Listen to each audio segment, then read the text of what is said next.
Hi,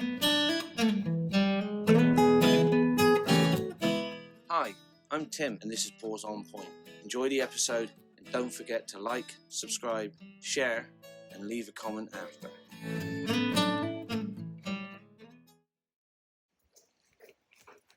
Hi. Are you okay?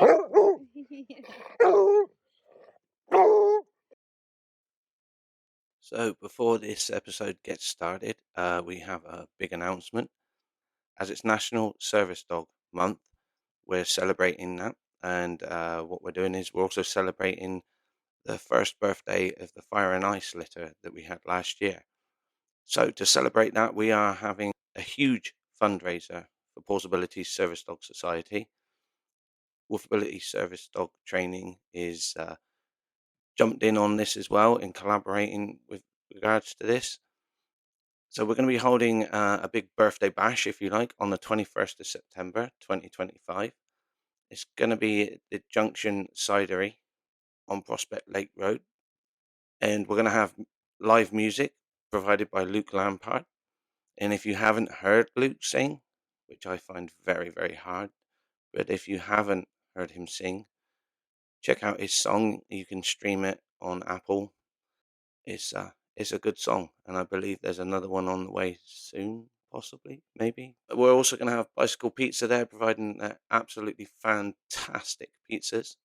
We're also going to be holding the silent auction finale. The silent auction is going to be released in the next few days, so keep an eye on that and start bidding. There's going to be pup portraits, so you can bring your dog. It's a dog-friendly place, so you can bring your dog, get some pup portraits made. There's going to be lots of treats and lots of other things to eat there. You're going to get the opportunity to meet the actual pups themselves, the Fire and Ice crew. There may be a guest appearance by Mum and Dad. All the proceeds that are raised throughout this whole fundraiser for the whole month go directly to Pawsabilities Service Dog Society. And that money is going to go to helping fund a service dog for someone. The event is sponsored by, like I mentioned earlier, Wolfability Service Dog Training. So put the date in the calendar, the 21st of September 2025. Keep an eye on our social media because there's lots of things happening and there's more things being added as we get closer and closer to the time. So I can't wait to meet some of you. If I've not met you before, you've not met me, I'm going to be there. We're probably going to do a live podcast, so you're going to be able to get a mention and get your voice out there as well. Remember, that's what this podcast is all about. So if you're part of the service dog community, and even if you're not part of the service dog community, please come and celebrate and join this birthday bash. It's going to be a great day, a great, great day. And now for this week's episode. This week's episode is one of probably many that's going to be coming out soon. And I'd like to start and kick this one off with puppy raisers. They are there right at the beginning of the whole training aspect of service dogs, and they don't really get that much of a mention. They might get a little nod here and there, but to be fair, puppy raisers, they are the superheroes of this whole process. They really, really are. I mean, it takes special people to be a puppy raiser. It really, really does. They are there from 8 weeks, looking after the dog, caring for the dog, under the guidance of the company or organization that are providing the service dog in training. And, they turn up for all the training. They take the dog out and get it experienced in the world, real world things, getting that exposure in there at an early age. But here's the bit that I believe that makes them absolutely 100% superheroes in this process. They take the dog on knowing that in about a year to 18 months, knowing that they're going to have to hand that dog over. That's tough. That's tough. When you've taken a dog from 8 weeks, fallen in love with the dog, it's become part of your home, but knowing that you've got to hand that dog over, yeah, that's tough. I take my hat off to them. It's a phenomenal job. It's a rewarding job. Why is it rewarding? Because they know that they have played a very, very big part. Not even a big part, a humongously huge part in that dog being able to support somebody who needs a service dog. And they would have kick-started that. So, round of applause for the puppy raisers. So, how do you become a puppy raiser? Usually, organizations advertise for them. But like I said, you got to know that dog's getting handed back. It's not a free dog for life. It's handing that dog back. And I know that kind of sounds like I'm starting on a negative, but if anyone out there has thought about being a puppy raiser, not sure, didn't know what a puppy raiser was, that's what happens. That's your end goal as a puppy raiser. Your end goal is to hand that dog over ready for when it goes to its handler. But you can take a lot of warmth and a lot of credit because you deserve the credit, knowing that you've prepared that dog. You've given it as much life experience, and that is key for service dogs. You have given them that life experience, which is going to be the difference, the deal breaker in how they support their handler.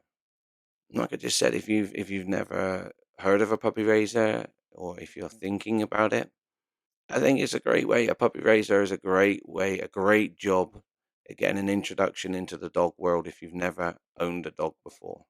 It's great. It's a great introduction because you are looking after the dog, but everything is provided for you. You have the help of the trainers, of the organization. They can help you, they can guide you. So yeah, you get to go through lots of different experiences. You get to go through puppyhood, you get to go through teenager stage. So you kind of get to educate yourself on the dog world, and it may help you in looking for a dog. It's a great way in. It's a good in. Now there are certain stipulations, but the organization will go through that with you. Usually there's an application process, and then you may get an interview, you may come in for a chat. They'll probably come and do a home visit just to see what the home life's like. And then if you get approved, then there we go. Usually shout outs go out for puppy raisers when a litter is scheduled or is due to happen. Many organizations like to get that in place way before the litter are born. As an example, Woofabilities, service dog training, they're looking for puppy raisers. If you go to their website, you can see that they're advertising for them. If you're umming and ahhing about it, get on in there, apply. Even if you're still unsure, apply and reach out to them, have a chat with them. I think you'll enjoy the process, apart from the end bit. You know, realistically, I think no matter how much you arm yourself for the end bit, it's always tough. Go for it if you want to be a puppy raiser. You are the first stepping block. You are the first step in the foundation of that puppy to becoming the awesome dog that it can be. Now, how old have you got to be?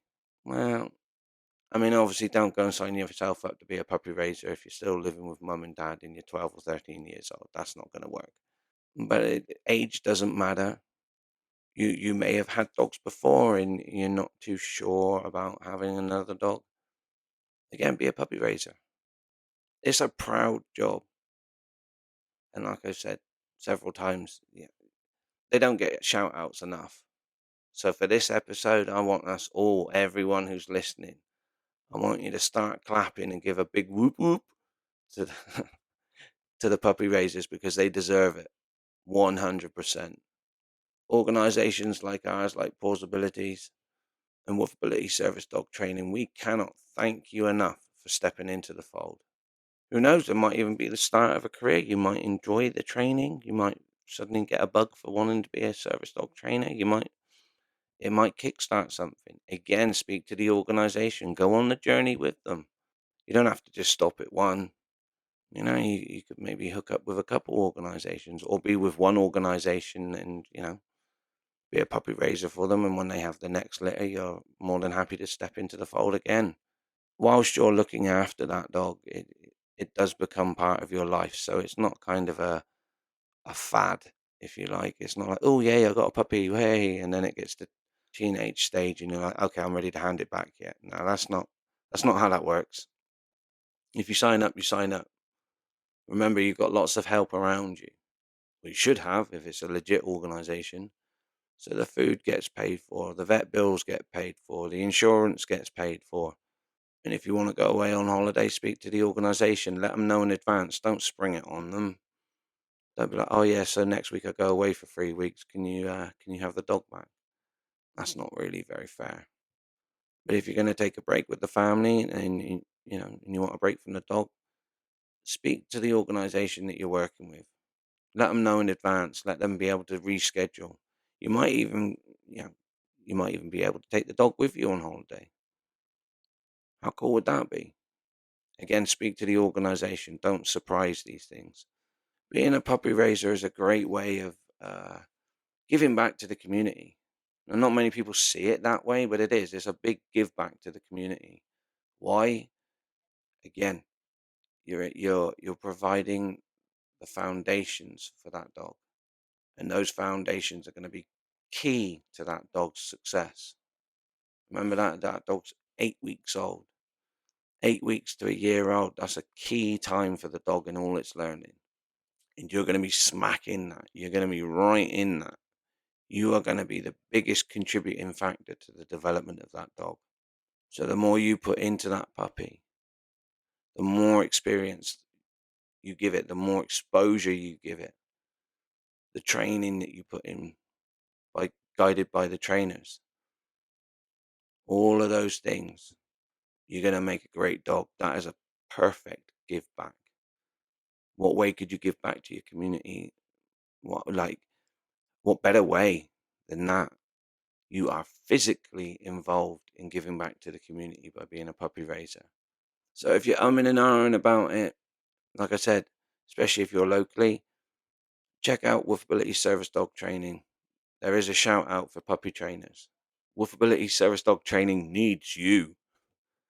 So get out there, fill out the application form, apply, reach out, contact them, get talking to them.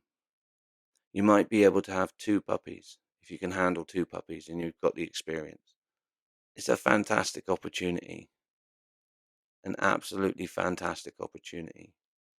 So, can you donate on our big bash? Yes, you can. Can you donate through September? Yes, you can. So, you don't have to be locked in and just donate in September. Check out our website. You can just make the one-time donation, or you can set it up for a certain amount each month. Either way, your money's going to make a difference. So, if you're not sure how to contribute to this cause, if you're not sure, you can donate, you can sponsor, you could be a puppy raiser, you could even offer your services as a volunteer. Now, that's just 4 ideas that I've given you. 4 ways of contributing to the cause. 4 ways of making a difference. I'm going to give a shout out to our sponsors, Trupanion. Thank you so much for all your input over the years. Gnarlabone, where would we be without those chewy toys? Gnarlabone is celebrating 70 years this year. 70 years. Phenomenal. Good job, guys. And Helmick and Vets. Now, if you don't know Helmick and Vets, have a search, Google them, have a look at their website. They are a fantastic crew of people. They are out of this world. They are super friendly, super knowledgeable. They are amazing, amazing. So big shout out to those sponsors. Thank you, thank you, thank you, thank you. Oh, and this is a little teaser. In a few weeks' time, we're going to get Trupanion on here. Trupanion, yep, I'm going to be interviewing them. So if you've got any questions you want me to pitch to them, write in. Give me those questions. If you want me to do some myth busting, which I'm going to try and do, if you think of something, write in. Let us know, and we'll pitch it to them. So a short episode this week. It's a short one, but I have one ask. Every week I come here doing different topics. Sometimes I'm educating, sometimes I'm advocating, sometimes I'm doing all. But I want you to share this. I want you to like this. I want you to comment on this. Comment on Podbean if you can. Comment on Facebook. Comment on Instagram. Spread the word about Paws on Point. When you spread the word, the better the content. Why? Because more people get involved. More people get involved. Remember, this is your podcast. This is here for you. This is your voice. Doesn't matter if we've done an episode and you're like, oh, they've already covered that topic. Send it in. Let us know. I want to hear your stories. I want to hear what you have to say. And we might even get you out on the podcast as well. I might even interview you. So until next time, be safe, be good, have fun, and hopefully I get to meet you. Hopefully I get to meet you at our big birthday bash on the 21st. Remember, it's at the Junction Cidery on Prospect Lake. And there's live music by Luke Lampard. There's food there by Bicycle Pizzas. And Woofabilities Service Dog Crew are going to be there as well. So if you've got questions for them, they are going to be more than happy to answer those questions. I'm going to be there. If you want to ask me questions, more than happy to answer those questions. So until next week, catch you later. Hi. You okay?